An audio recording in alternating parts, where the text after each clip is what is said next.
Thank you.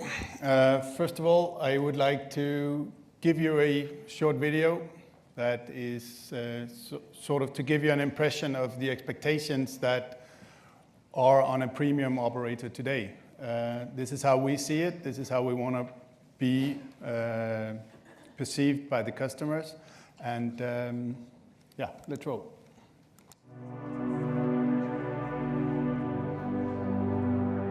Entertainment. It's captivated us for as long as anyone can remember. And while today's entertainment might be more about box sets and blockbusters than fireside stories and gladiator games, one thing hasn't changed in all this time. To be entertained is a powerful thing. Entertainment grabs our hearts, it blows our minds, and transfixes us so intently that even for just a second, we lose sense of space, time, everything. Because we're really there. Even if there is a million miles, or even light years from here. And here's the thing. Because Com-Hem products are about as powerful as you can get, your experience is second to none.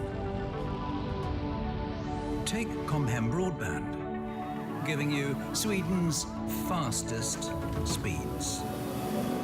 Or our incredible TV with the biggest choice of all the top channels. Or Com-Hem Play, so you can watch whatever you want, whenever you like.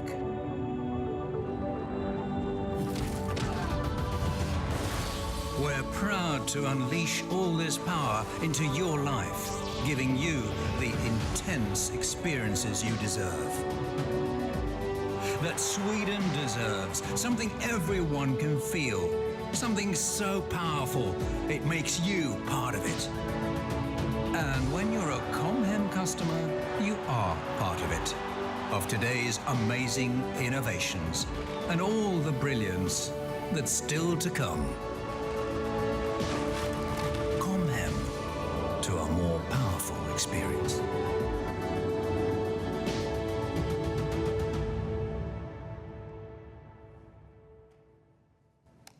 These kind of videos put a certain pressure on operational excellence. And as briefly mentioned, we are the largest cable operator in Sweden, and we have 2.8 million addressable households. Not all of them are on cable. A lot of them are on open fiber networks in Sweden. And today we are serving approximately 1 million, or a bit above, subscribers. But Com-Hem didn't always have the best reputation. And some years ago, 5 years ago, 8 years ago, we had the reputation of having the least satisfied customers in Sweden.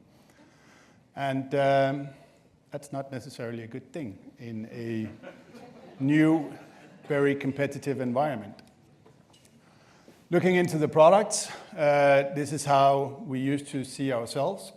The family looking at the big screen in the living room, and everyone was happy joining together. This is the reality today. People sitting alone, watching TV anywhere, anytime, and we're probably not as flexible as James Bond would like, but we're getting there. The portfolio of products have changed and evolved, and as mentioned again, we have a new Android set-top box, which is a hybrid set-top box and the new star of being very new and fresh in the consumer's mindset. The portfolio is a lot of devices, and we do see the set-top box as just another device of the TV Everywhere solution. So it's another way of getting access to everything and the content that you're having. But before getting anybody convinced that this is how we work and this is how we do, I'd like to go back a few years and look into why we needed some changes. We needed the changes because of the reputation we had. We were the dusty old TV incumbent. We had an issue with attracting new employees and being seen as the incumbent of the industry, the old players. We saw a significant behavior.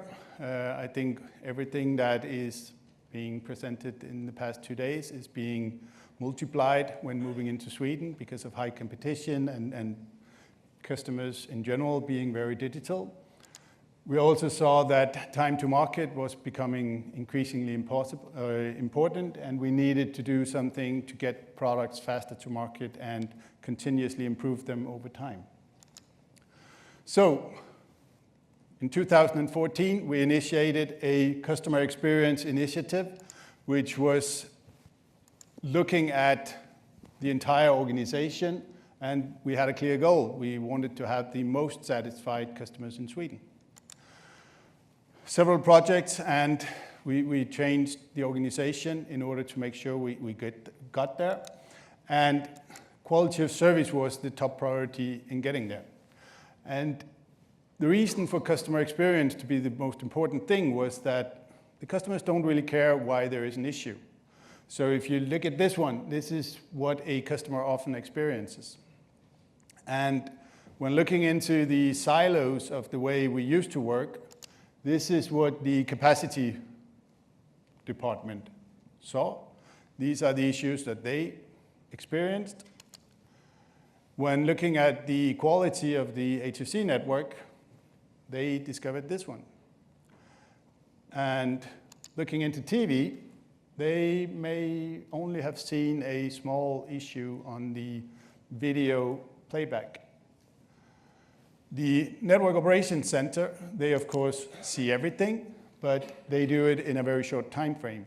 So you don't necessarily get the full picture of the customer and the blood pressure of this customer. So we created a real-time customer experience index. And by that, we now look at each of the customer, we look at every data that is available, not only from the network, not only from the devices, also from social media, from everything. And we try to correlate that, and then we calculate a customer experience index per customer in real time, which is made available to customer care, to the field technicians, and to the people prioritizing the resources. This means that instead of prioritizing 100 customers in one area having an issue, we could end up prioritizing 10 customers in another area because we had severe issues in the past with these customers, and therefore we needed to prioritize them because their blood pressure was a lot more stressed than the other ones. So this TV thing used to be straightforward. When building this model, when starting to engage and getting it activated, we had a network that was running. We had the topology in place. When we saw issues, it affected customers in different areas, but it was fairly straightforward. But that has changed. It's not a one service to a household anymore. Now we're serving devices. OTT means that we cannot necessarily expect the quality of the network to be the primary suspect when having an issue. We've seen that the networks are changing fast. We're rebuilding everything every time, and we need to bring that history with the customer. And third parties are responsible for the last mile, which means that we don't necessarily have any influence on the quality of the network that the customers are using. In addition to that, Wi-Fi is becoming the most significant and most essential way of securing quality of service. So we had to rethink the way that we were working and the way that we were doing things. And we were addressing the changes, saying that CX is now measured per user and not necessarily per household. And we dynamically aggregate the topology of the network depending on customers moving around and living in different areas and watching TV in a completely different scenario or area. And then we build the quality of service models to be based on indicative data and not only based on the well-correlated data that we have inside the network and the infrastructure. This means that we do have a CX per user. And if we use this as an example of a household, then we have one customer or one user watching TV on the new set-top box. There may be a power outage or anything in the network that causes a complete issue. There could be congestion or something in the network that causes problems. If we go to the other one, who's still at home, but watching in another room on his iOS device, he could be hit by the same outage because he may not have Wi-Fi. He may not be hit by it, but he could be. He could also have some Wi-Fi issues in that specific area of the house, and he would probably suffer from the same congestion as well. Within this family, we also have a guy traveling home from work, watching his ComHem services on an Android phone. And while riding in the underground, he may experience areas with no coverage. To him, or to all three of these customers, they have failures of service. And for us, it's now completely different metrics that we're looking into and that we're trying to solve by handling this. One example of this, how we converted this into tools that are effective in the organization, is an example of an area that has multicast issues in the network. And they are correlated with customer tickets, customer calling us saying we have issues. But when we add speed data testing to that, then we get a very interesting correlation saying, well, there might be a correlation between us having multicast issues and customers doing speed testing.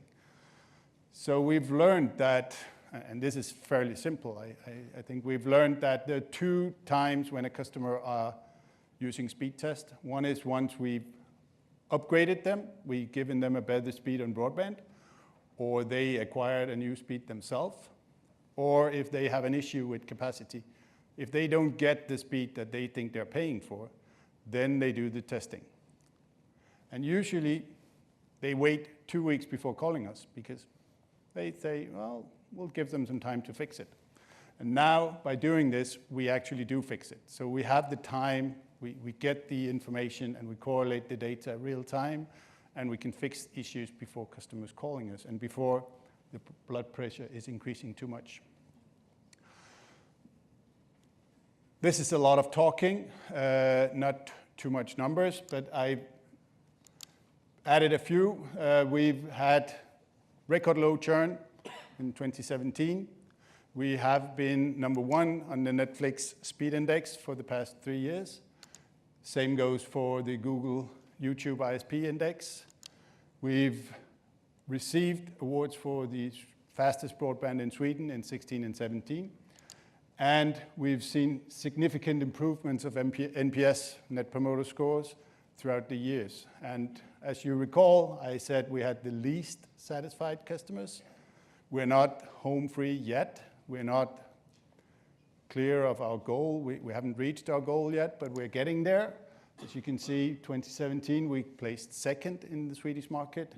So we've been on a journey, and we continue to be on the journey. The market is changing, we're changing, but I think we've come to a place where we can say we've done quite good. Thank you.